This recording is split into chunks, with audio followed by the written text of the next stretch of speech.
민주당은 상속세 공제 한도 현실화를 추진합니다. 28년 전의 기준인 배우자 공제 5억 원을 10억 원으로, 일괄 공제 5억 원을 8억 원으로 현실에 맞게 각각 상향하려 합니다. 지난 정기국회에서 민주당이 추진했던 것입니다. 당시 기획재정위원회에서 정부의 상속세 개정안과 함께 논의되었습니다만 최고세율 인하 등 초부자 감세에 집착하는 국민의힘 때문에 처리되지 못했습니다. 민주당의 목표는 중산층의 세 부담 증가를 막는 데 있습니다. 1996년 상속세법 개정 이후 28년 동안 집값은 고공행진해 왔습니다. 특히 서울을 중심으로 한 수도권 주택가격은 터무니없는 수준으로 올랐습니다.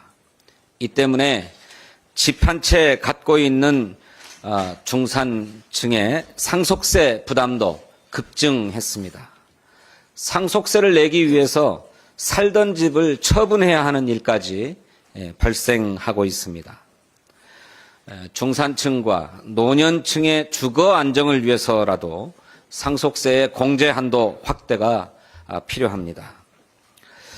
국민의힘이 주장하는 최고세율 인하나 지배주주 할증 폐지 등 초부자 감세는 결코 수용할 수 없습니다. 중산층과 서민의 과도한 세 부담은 방지하되 부의 재분배와 공평한 기회 제공 등 상속세의 순기능은 지속되어야 합니다. 국민의힘도 배우자 공제와 일괄 공제 상향에 동의하고 있는 만큼 당리당략적 사고를 버리고 상속세법 개정에 협조할 것을 촉구합니다. 교육부가 내놓은 하늘이법 등 대책에 대해서 일선의 선생님들의 우려가 큽니다. 교사들에게 낙인을 찍을 수 있다라고 하는 지적이 나오고 있는 것입니다.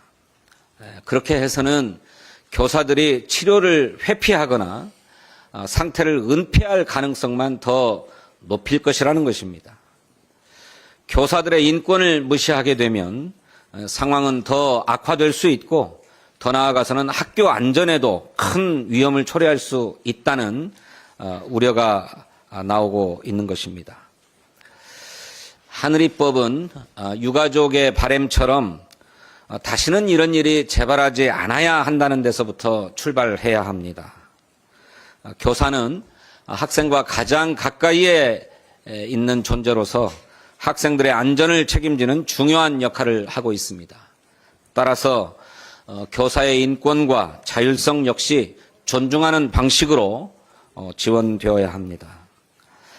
민주당은 학생과 교사 모두가 안전한 학교를 만들겠습니다. 민주당표 하늘이법의 핵심은 학생을 비롯한 학교 구성원 모두의 안전을 확보할 수 있는 제도적 기반을 마련하는 것입니다.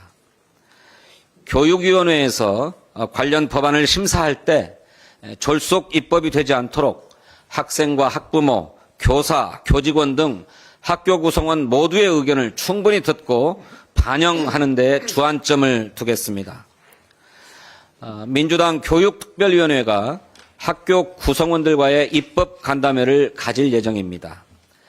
교사의 정신건강 진단과 치료, 휴식, 복귀 등을 위한 맞춤형 심리 지원 체계와 심의 체계를 구축하고 학교마다 제각각인 돌봄교실 귀가 원칙을 재정비하겠습니다. 전담 인력도 충분히 확충하는 등 학교 안전의 인프라를 강화하겠습니다.